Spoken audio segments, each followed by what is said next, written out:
Hola, queridos amigos, les damos la bienvenida una vez más a este su programa No Tengas Miedo. Quienes no hayan hecho la suscripción a este canal, háganla de una vez, se suscriben y activan la campanita para que de esta forma les lleguen las notificaciones cada vez que hacemos un programa nuevo. Como ya les había dicho en el anterior programa, hoy tendremos la segunda parte de nuestro tema, qué pasará antes y después de la aparición del anticristo. Recuerden que este tema lo estamos desarrollando con Mauricio Osaeta, quien es investigador de profecías bíblicas y marianas. Mauricio, gracias por estar aquí en No Tengas Miedo. Muy buenas tardes, Ana Beatriz.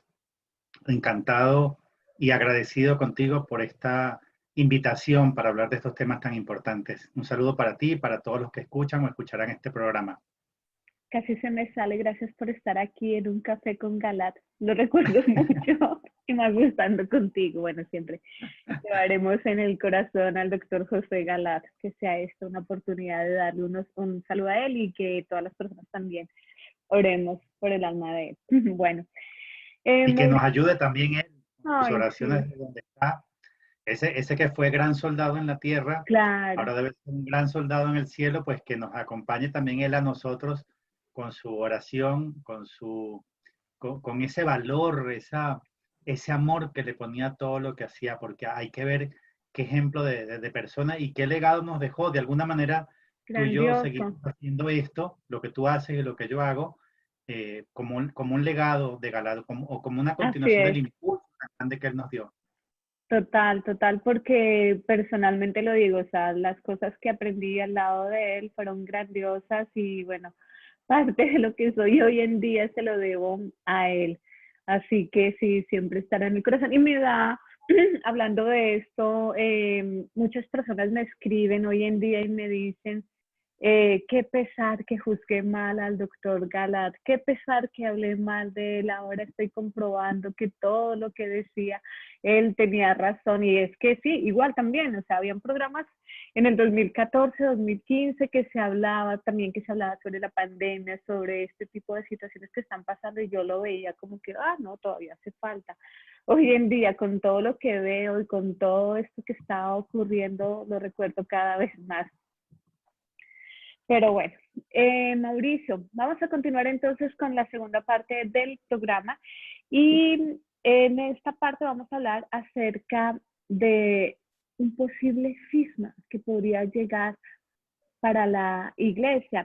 Y es que algunos sacerdotes de Alemania amenazan con separarse de Roma si no se aprueban las propuestas que ellos tienen, que obviamente contradicen la doctrina católica.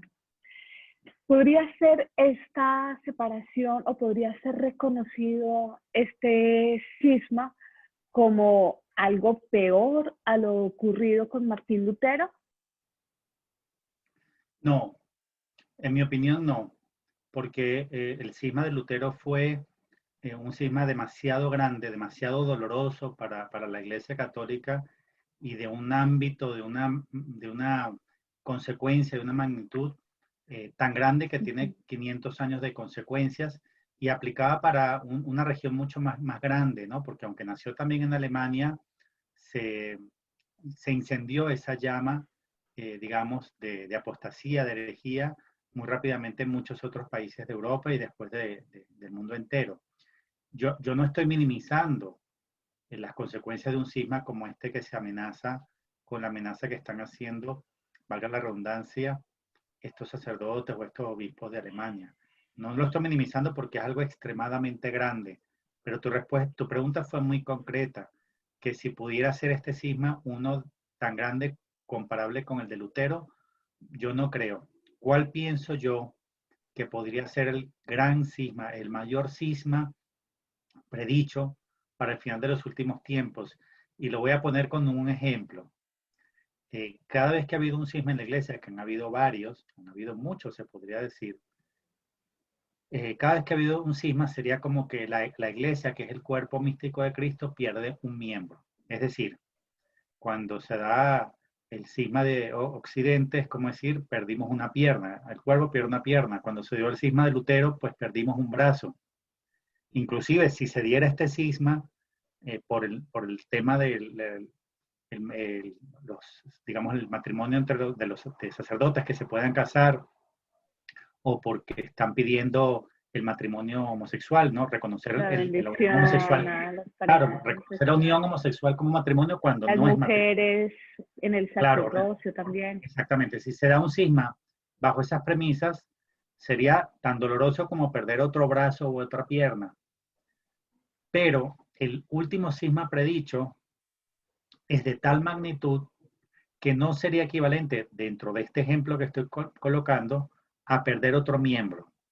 Sería mucho mayor. Sería más bien como que quedara un ojo con un pedazo de cara y se perdiera todo el resto. ¿Me explico? O Claro, sea, claro, o sí, sea, en los cismas grandes, y este que se avecina puede ser grande, equivale a perder una extremidad, un miembro del cuerpo. En el último cisma, equivale a perderlo todo menos un resto fiel, un pequeñísimo resto. ¿En qué consistiría este último gran cisma predicho, por cierto? Consistiría en una ruptura en la cual, por ejemplo, ya quedando claro que hay dos papas, uno falso y uno verdadero, una gran porción de la iglesia se va con el falso y una pequeñita porción se va con el verdadero. ¿Dónde está predicho este cisma grande, enorme final? Primero, en todas las escrituras, en todas las profecías bíblicas de las Sagradas Escrituras, donde se habla que al final iba a quedar un pequeño resto, un resto fiel. Esto que llamamos mucho hoy en día, que se ha puesto un poco hasta de moda el término resto fiel, no es un invento nuestro. Eso está sacado de la Sagrada Escritura, o sea, está profetizado que al final iba a quedar un pequeño resto que se mantendría fiel. Eso está en la Sagrada Escritura. Pero está profetizado también digamos, lo de que al final quedará solamente un pequeño resto. Por ejemplo, en la profecía de 1226 de San Francisco de Asís, dada justamente en el año en que él muere, esa profecía es fidedigna. Hay mucha gente que tiene poco compromiso con la verdad y está diciendo por ahí que no es verdadera. Mira, yo tengo el libro, se lo puedo pasar por PDF a quien lo quiera. Es un libro del siglo XIX que tiene imprimatur, es decir, es un libro aprobado por la Santa Iglesia Católica, se llama Works of the Seraphic Father San Francis of Assisi, las obras del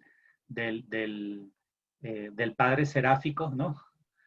San Francisco de Asís, y hay un capítulo asociado al final de los últimos tiempos, eso está exactamente en la página 248 del libro, donde él dice claramente que al final de los últimos tiempos iba a haber una confusión, una conmoción enorme, un cisma enorme, que iniciaría con un papa elegido no canónicamente, que llegaría al pontificado cuando todavía estuviera vivo su predecesor. Fíjate lo interesante, o sea, él dijo en increíble. 1226 que se elevaría al pontificado un papa elegido no canónicamente, cumpliéndose, por Claro. cierto, así una profecía bíblica de Juan 10.1, donde Jesús dijo, en verdad os digo, quien no entra por la puerta en el redil de las ovejas, sino que escala por otro lado, ese es un ladrón y un salteador.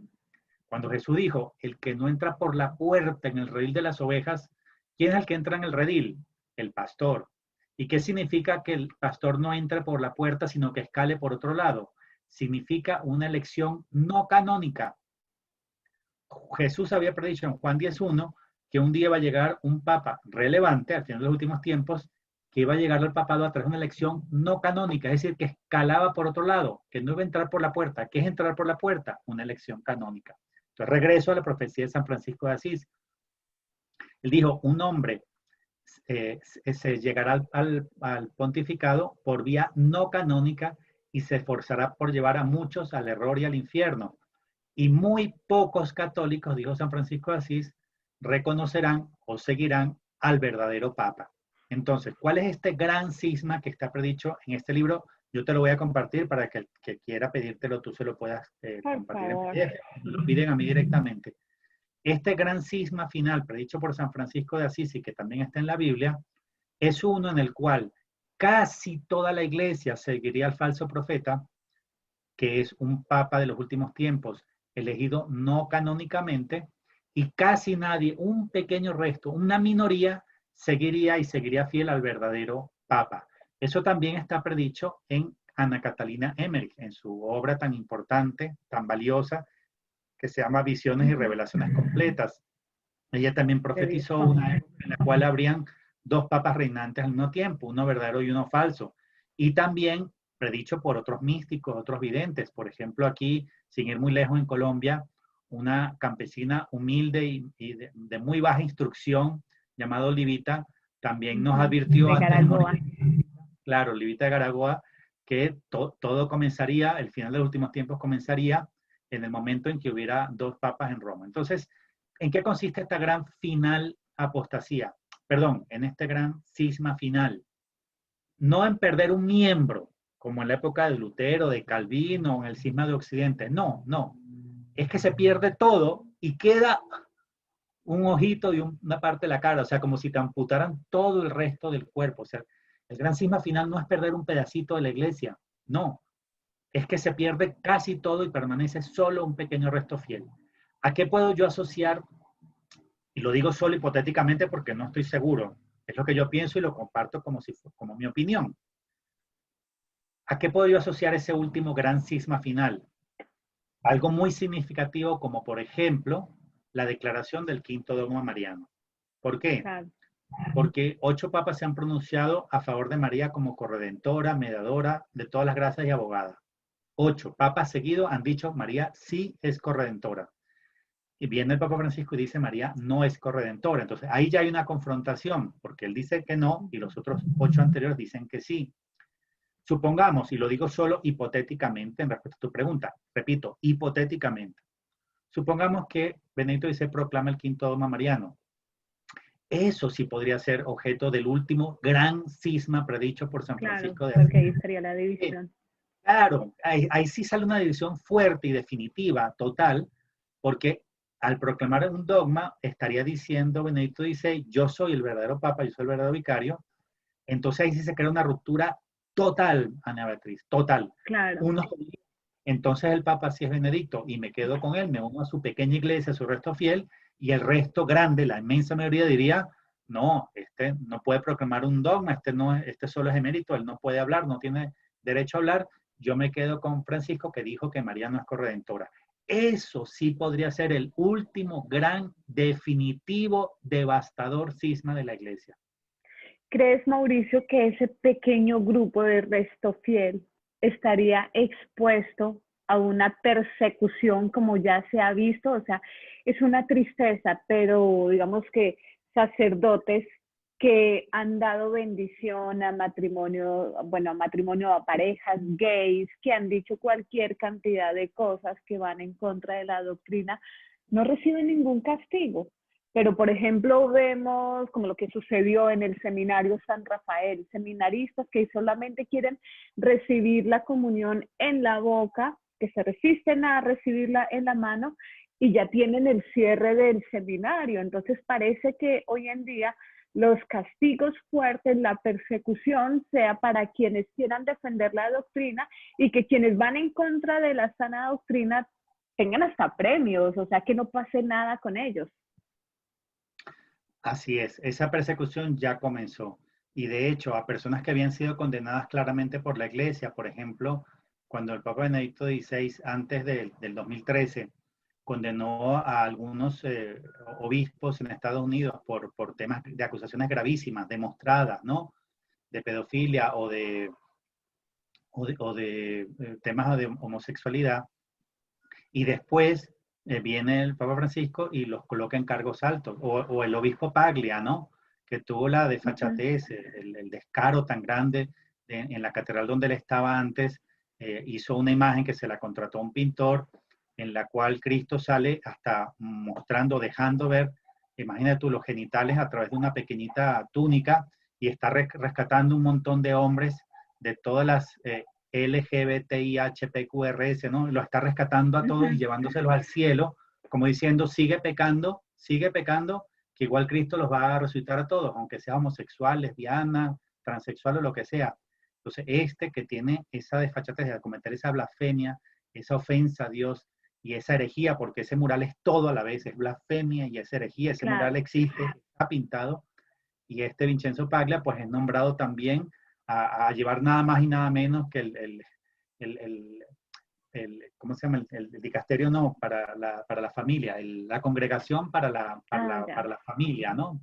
Entonces uno dice, mientras más oscuro o malvado es una persona, en su cargo dentro de la iglesia, es elevado a una dignidad más alta y a un cargo más alto. En cambio, como tú bien decías, una persona que se quiera aferrar al evangelio, a la sana doctrina y la tradición, se lo llevan por delante.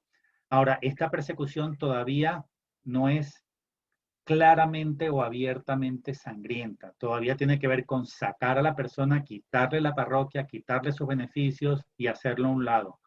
Sabemos que en algún momento se va a convertir en sangrienta. Lo dijo, por ejemplo, en Fulda, en Alemania, en ese discurso tan impresionante que dio el Papa Juan Pablo II, cuando le preguntan que por qué todavía no había sido publicado el tercer secreto de Fátima, pues él da una razón, ¿no? Para no alentar al mundo del comunismo a tomar ciertas medidas, y además dice, para nadie pues sería grato dar un mensaje en el cual millones de personas van a perecer y sufrir tanto, y termina diciendo dos cosas importantes. Uno, recemos el rosario, agarrémonos a María y al rezo del Claro. Santo Rosario. Pero dice otra cosa interesante, ahí en Fulda, en ese discurso al final, dice que la iglesia, en los momentos más difíciles que ha tenido desde que fue fundada por nuestro Señor, ¿no? En el Calvario, y en la última cena, que funda su iglesia, la iglesia cristiana, en sus peores momentos ha sido purificada y renovada por la sangre. ¿Qué fue lo que dijo San Juan Pablo II en Fulda, en Alemania? Que otra vez, al final, sería de la misma manera. Bueno, lo dice en negado, que otra vez no sería de otra manera. Es decir, lo que está diciendo Juan Pablo II es que la purificación final de la iglesia y que la prueba final que tiene que vivir la iglesia antes de la segunda venida es con el martirio masivo, es decir, con mucho derramamiento de sangre. Entonces, con eso termino la respuesta a tu pregunta. Si hay una persecución, si es fuerte y se va a convertir en sangrienta. Ya hay mártires, sí, ya hay mártires. Claro. Quiero decir, hay sido asesinada por su fidelidad, por su fe, por su creencia, pero todavía no está corriendo la sangre de manera masiva como va a llegar en algún momento, pero tenemos que ser fieles y firmes. Mira, es mejor derramar la sangre por Cristo y heredar la vida eterna que aferrarse a la falsa iglesia y tenerla y condenarse para siempre. O sea, solo Dios sabe quién de nosotros está escrito en el libro de los mártires. Nosotros no lo sabemos, Ana Beatriz, pero Dios sí lo sabe. Y si Dios nos tiene escrito en ese libro, pues lo único que debemos pedirle es la gracia de una muerte santa, como murió San Esteban, es decir, perdonando a sus enemigos y dándole gloria a Dios, ¿no? Pero Como, claro, como o San sea, José Sánchez. Viva Cristo Rey. quien se arriesga a perderlo todo por Cristo, él mismo lo defenderá, así que no hay nada que temer, hay que ser valientes, hay que ser fuertes, hay que dejar de ser políticamente correctos y más bien defender nuestra doctrina, defender a Dios y ya Dios se encargará de nosotros.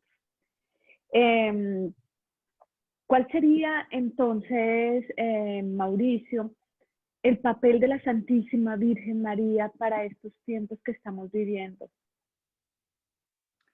Ese papel ha sido revelado por ella en varias apariciones marianas, pero yo quiero destacar uno, que es donde posiblemente ha revelado mejor lo que tú acabas de preguntar, es decir, cuál es su rol, cuál es su papel para estos últimos tiempos. Ella en Ámsterdam nos revela que Dios quiere elevarla a una nueva dignidad, la dignidad de la Señora de todos los pueblos. Es decir, que ya no va a ser solamente la Virgen María, la Virgen de Nazaret, la Virgen en Galilea, no.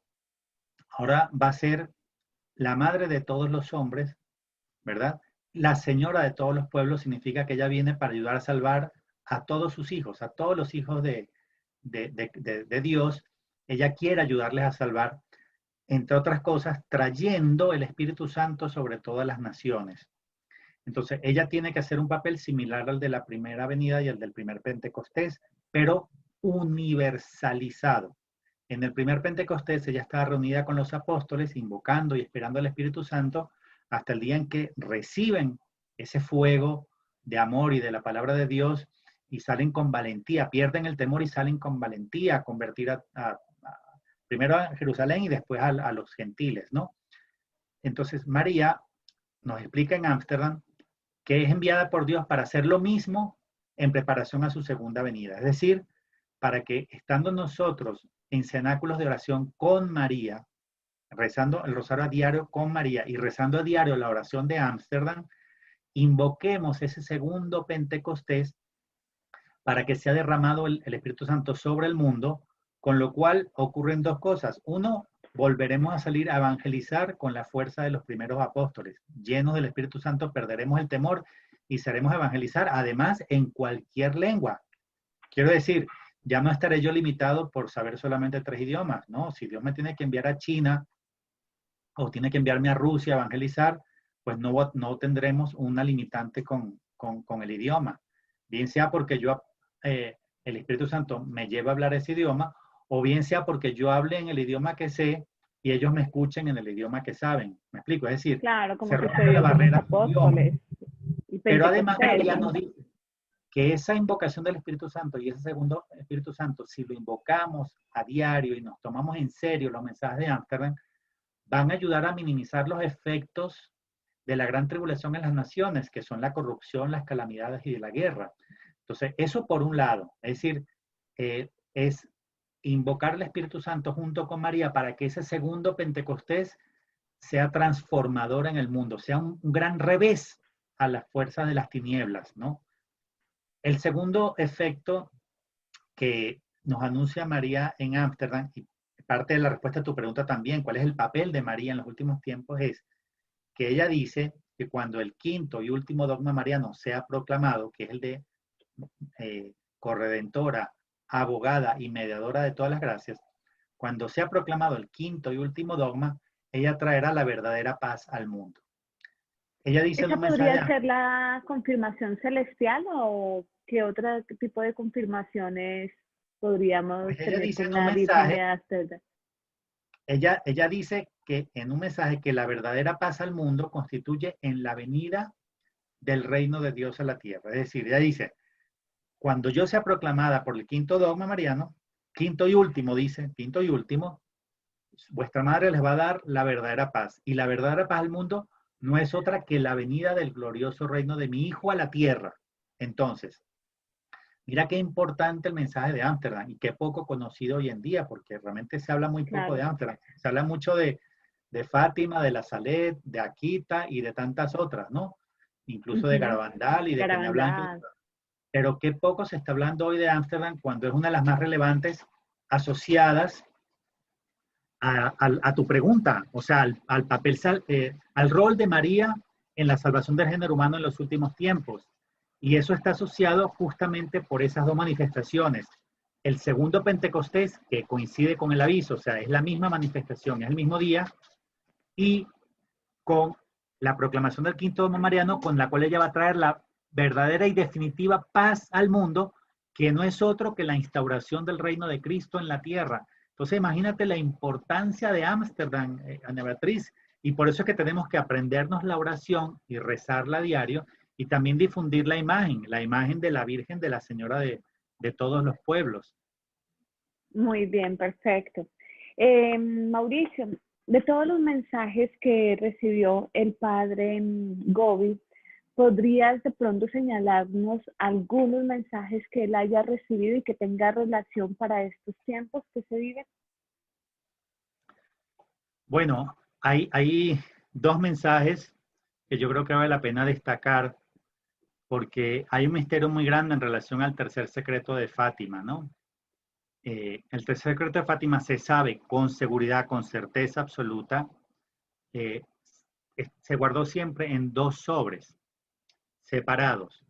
Un sobre tenía la visión que fue revelado en el año 2000, la visión de Lucía, donde ella habla de que primero ven un obispo vestido de blanco y después ven en un contexto de guerra o de muerte, ¿no? De destrucción, de devastación, ve al Papa caminando apesadumbrado entre cadáveres, llega a una colina, se arrodilla frente a una cruz que parece de alcornoque, y ahí es asesinado, y los ángeles recogen la sangre de los mártires, etcétera, etcétera. Todo eso es la visión de Lucía de Fátima del tercer secreto, la visión. Y eso fue guardado en un sobre. Luego vienen las palabras proféticas de María, que es la explicación de esa visión. Y eso fue guardado en otro sobre.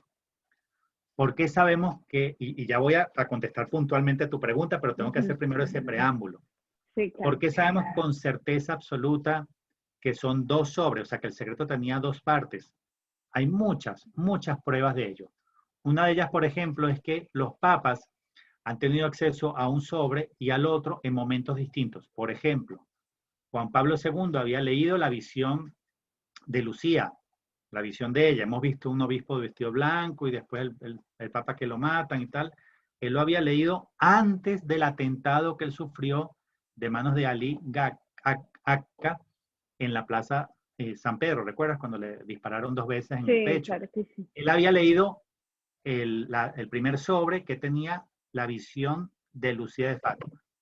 Después del atentado que él sufre y que se salva, ¿no? Que él milagrosamente es salvado, porque ¿quién sobrevive a 2 tiros a tan cercano directamente al corazón? Prácticamente un milagro. Después de que él se salva milagrosamente ese atentado, él pide que le traigan el secreto para leerlo y lo lee. Entonces, uno se pregunta, ¿cómo que pide que le traigan el secreto para leerlo? Si ya constaba en las actas del Vaticano que él lo había leído antes. No, Ana Beatriz, lo que pasa es que le está pidiendo el otro sobre, el que tenía la parte de la revelación de María, la explicación de María de esa visión. Lo mismo ocurrió con Pablo VI, o sea, el momento en que leyó el primer sobre no es el momento en que leyó el segundo. Hay otra forma en que sabemos que hay más que la visión que el Vaticano reveló como tercer secreto en el año 2000. ¿Por qué sabemos que hay más que la simple visión? Porque cuando María termina de darles esta visión, la visión la describe Lucía, ella ve la visión. Y después María comienza una parte del secreto que comienza diciendo, en Portugal se conservará el dogma de la fe. Y sigue con un texto que no ha sido revelado. ¿Por qué sabemos que hay un texto? O sea, que hay unas palabras proféticas de María y una explicación de la visión. Porque cuando ella termina de explicar lo que explica verbalmente, le dice Lucía a la Virgen lo siguiente. Ella queda impresionada con lo que le acaba de decir María y le dice así, esto lo podemos revelar. Y la Virgen le dice, a Francisco sí, a más nadie por ahora. Yo te diré la fecha en lo que tendrás que revelar. ¿Por qué? ¿Por qué le pregunta esto y por qué le responde que a Francisco sí? Para eso tenemos que entender que los pastorcitos de Fátima tenían 3 roles distintos en esas visiones de Fátima. Lucía escuchaba a la Virgen y hablaba con la Virgen. Jacinta escuchaba a María, pero nunca habló con ella, jamás le dijo nada. Francisco ni escuchaba ni hablaba con la Virgen, solo veía. Y Ya, esto que acabo de decir es muy relevante, Ana Beatriz, porque significa lo siguiente. Cuando María les muestra el tercer secreto de Fátima, eso lo vieron igualito los 3, porque los 3 veían. Después María dice unas palabras y en respuesta a esas palabras, Lucía le dice, esto lo podemos anunciar al mundo. Y María dice, todavía no. Al único que se lo puedes decir ahora es a Francisco. ¿Qué significa sí, eso? Que María sí dijo algunas palabras asociadas a la visión. ¿Me expliqué? Es claro. decir, Sí, sí, sí. muchas pruebas, y acabo de decir varias, de que el secreto estuvo en 2 sobres separados y la iglesia reveló como el tercer secreto solamente el primer sobre, que es donde está la visión de Lucía. Ahora bien, mira qué interesante lo que te voy a contar, es extraordinario.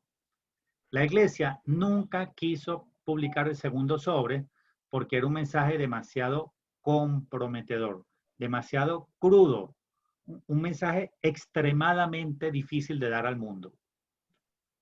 Pero como nunca fue publicado, tenía que ser publicado en 1960 y no lo obedeció, Juan XXIII no obedeció esto, y después ningún otro papa tampoco se atrevió a proclamarlo, o no los dejaron, porque los papas o conciliares han sido medio presos todos en el Vaticano. Quiero decir, presos de los comunistas y de la masonería eclesiástica infiltrada.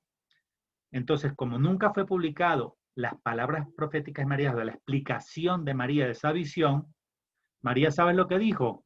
Bueno, pues yo lo voy a revelar por otro lado. Claro, Padre Gobi. La parte no revelada, la parte que nunca fue revelada del tercer secreto de Fátima, es decir, no la visión de Lucía, que fue anunciada pública al mundo en el año 2000, no, el otro sobre que nunca ha sido expuesto oficialmente al mundo por la Iglesia Católica, la Virgen lo expuso en el libro azul del Padre Gobi. No una, sino varias veces. Yo te voy a referir 2 mensajes donde está el tercer secreto de Fátima anunciado, explicado. Por ejemplo, en el mensaje del 13 de junio de 1989 en Dongo, Como, Italia, María habla de la bestia semejante a un cordero que tiene 2 cuernos y explica que esos 2 cuernos están asociados a la mitra obispal. Imagínate, mira lo que acabo de decir que es rudo, ¿no? Mira cómo he comenzado Claro. de rudo. Está explicándonos la segunda bestia de Apocalipsis 13, que hay 2. Está explicando la segunda y asocia que esa segunda bestia tiene 2 cuernos por la mitra obispal. Aquí ya va mal la cosa, ¿no? Está asociando una bestia satánica, una bestia apocalíptica, la está asociando a un obispo. Y dice así lo que tengo aquí resaltado. Está hablando de la infiltración masónica dentro de la iglesia. Y dice así, abro comillas, esta infiltración masónica dentro de la iglesia ya ha sido predicha por mí en Fátima cuando os anuncié que Satanás se introduciría hasta el vértice de la iglesia. Cierro comillas. ¿Qué nos está diciendo aquí? Mira, ella dice, ya ha sido anunciada por mí en Fátima. En Fátima, ha sido predicha por mí en Fátima. Tú te compras el librito de Fátima, que lo venden en todas las librerías católicas del mundo. Yo lo tengo, me lo he leído varias versiones. Mira, Ana Beatriz, ningún librito con las revelaciones de Fátima dice eso. No, ¿Tú has visto algún libro donde está toda la narración completa de Fátima o las películas de Fátima que son tantas? no, para nada. No, porque esa es la parte no revelada. O sea, ella dice, esta infiltración masónica dentro de la iglesia ya ha sido predicha por mí en Fátima. ¿Cuándo? Si nosotros nos dijeron todo lo de Fátima y eso no estaba en ningún lado. Y termina diciendo, en Fátima, cuando os anuncié que Satanás se introduciría hasta el vértice de la iglesia. ¿Dónde está ese anuncio tan horroroso de que Satanás se introduciría hasta el vértice? Por cierto, el vértice es el Papa, es la silla de Pedro. ¿Cómo sabemos que ese era el secreto de Fátima? Porque María lo reveló en el libro azul del Padre Gobi, 13 de junio de 1989, en Dongo, Como, Italia. No lo Claro, esa es dicen la los razón, obispos Ana saetas. Beatriz. Claro, esa es la razón por la cual nunca fue publicado. Imagínate un papa tener que anunciar que un sucesor de él iba a ser Satanás encarnado. Pero claro, Horrible, horrible. O sea, ese es lo peor que le podría pasar a la Iglesia Católica. Porque imagínate ahora los claro. enemigos de la Iglesia Católica, todos contentos, ¿no? Digamos los protestantes, y no solo los protestantes, todos los que odian a la Iglesia Católica, contentos de ver cómo alguien la está destruyendo por dentro. Claro, es que nosotros siempre sabíamos que la Iglesia Teníamos Católica... razón, la gran ramera. Claro, o sea, mira qué plan tan astuto el de Satanás. Para desprestigiar la Iglesia Católica y destruirla desde dentro, tenía que llegar al vértice. Y para nosotros como católicos, no puede haber un mensaje más doloroso, porque si nosotros amamos verdaderamente a nuestra Iglesia Católica, que es nuestra madre, es el cuerpo místico de Cristo, es nuestra maestra, es nuestra luz, nuestra esperanza, es nuestra vida, la Iglesia Católica, que Satanás llegue al vértice, es decir, al papado, es decir, a la silla de Pedro, es la peor de todas las peores Claro. posibles noticias. O sea, no puede haber un plan más malvado, más macabro y más terrible que este. ¿En qué otro mensaje estaba? Por ejemplo, en el del 11 de marzo de 1995, en Fátima, Portugal. Ella dice que ese secreto, la parte no revelada, tiene 2 partes. Lo voy a leer porque es muy importante. Por eso estoy hoy en el mismo lugar, porque está en Fátima, ¿no? En el mismo lugar donde me aparecí, quiero manifestaros mi secreto. Mi secreto concierne a la iglesia. En la iglesia se llevará a cabo la gran apostasía que se difundirá por todo el mundo. El cisma se realizará en el general alejamiento del evangelio de la verdadera fe. En ella entrará el hombre de iniquidad que se opone a Cristo y que llevará a su interior la abominación de la desolación, dando así cumplimiento al horrible sacrilegio del cual habló el profeta Daniel. Entonces, fíjate, dice que su secreto tiene dos partes, consta de dos partes, y acabo de leer la primera parte, que es la que concierne a la iglesia. ¿En qué consiste? Que el hombre de iniquidad se introducirá en ella y llevará a cabo la profecía de Daniel de la abominación de la desolación. Y continúa diciendo así, la otra parte: mi secreto concierne a la humanidad. La humanidad llegará al culmen de la corrupción y de la impiedad, de la rebelión contra Dios y de la abierta oposición a su ley de amor. Ella conocerá la hora de su mayor castigo, que ya os predijo la profecía de Zacarías. Y él refiere a Zacarías 13, del 7 al 9, donde dice una cosa horrorosa. Zacarías dice que en toda la tierra 2/3 partes serán exterminados de los hombres y solamente quedará 1/3. Entonces, ahí cierra comillas. Mira o sea, aquí cierro el fragmento que seleccioné para Sí, responder claro. a tu pregunta. Ella dice que el tercer secreto, no la parte revelada la sabemos desde el año 2000. Aquí no está hablando de la visión de Lucía, está hablando de sus palabras proféticas, o sea, de sus palabras explicando el secreto. Tiene una parte que concierne a la iglesia y tiene que ver con este hombre que se sienta en el vértice para destruirla desde adentro y para introducir la abominación de la desolación. Y tiene que ver con la humanidad y está hablando de un castigo a la humanidad por haberse opuesto a la ley de Dios, por haber retado a Dios, por haber contradecido, combatido a Dios. Y lo asocia al gran castigo que podemos ver en Zacarías 13. Entonces, bueno, estos dos mensajes son muy relevantes, Ana Beatriz, porque son tal vez los mensajes más importantes, más rudos, más crudos Claro. y centrales de este libro. O sea que si la iglesia trató de ocultar para siempre el tercer secreto de Fátima, pues la Virgen nos lo reveló. Aquí está, el que conoce este libro sabe el tercer secreto de Fátima. Así es, Mauricio. Y bueno, nos has dado ya muy detalladamente sobre el papel de la Santísima Virgen María para estos tiempos. Ahora, te pregunto, ¿cuál sería el papel de nosotros como católicos y como este pequeño del resto fiel que aspiramos poder llegar a ser? Nosotros, a ejemplo de los gigantes en la fe que ganaron batallas para Dios, como Josué, Gedeón, Matatías, como Judas Macabeo, o como San Atanasio ya en el siglo IV, como Santa Juana de Arco y tantos otros gigantes en la fe, tenemos que seguir el ejemplo que nos dejaron estos gigantes de la fe. Yo lo resumo en 3 palabras, en 3 gestos. Uno es vivir en santidad, es decir, cumplir los mandamientos. El mundo está en oposición a los mandamientos, está exaltando los pecados capitales, pues nosotros tenemos que vivir en estado de gracia permanente, cumplir los mandamientos. Dice la Biblia, dice Jesús en el Evangelio, quien me ama guarda mis mandamientos, ¿no? Es decir, quien diga que ama a Cristo y vive en pecado mortal, vive pecando siempre, no lo ama, es un mentiroso. Quien me ama guarda mi palabra, guarda mis mandamientos. Lo segundo era la confianza puesta en Dios. En Dios. Hoy en día la confianza en qué está puesta, en la vacuna, ¿no? Sí, total. No, ya el Salvador no es Cristo, ahora el Salvador es la vacuna. Y lo tercero es la obediencia a Dios. La obediencia, ser obedientes a lo que Dios diga. Entonces, esa es la fórmula con la cual los gigantes de la fe ganaron todas las batallas para Dios. Vida en santidad, la confianza puesta en Dios y la obediencia a Dios. Entonces voy a enfocarme un poquito en este último punto de la obediencia a Dios porque está muy asociado a tu pregunta. Cuando nos dice María en Fátima, por ejemplo, que tenemos que consagrarnos a su Inmaculado Corazón y que tenemos que rezar a diario el Santo Rosario, y ese mensaje lo vuelve a repetir en otras apariciones marianas, pues tenemos que ser obedientes, es decir, tenemos que consagrarnos al Inmaculado Corazón de María y tenemos que rezar al diario el Santo Rosario, tenemos que ser obedientes.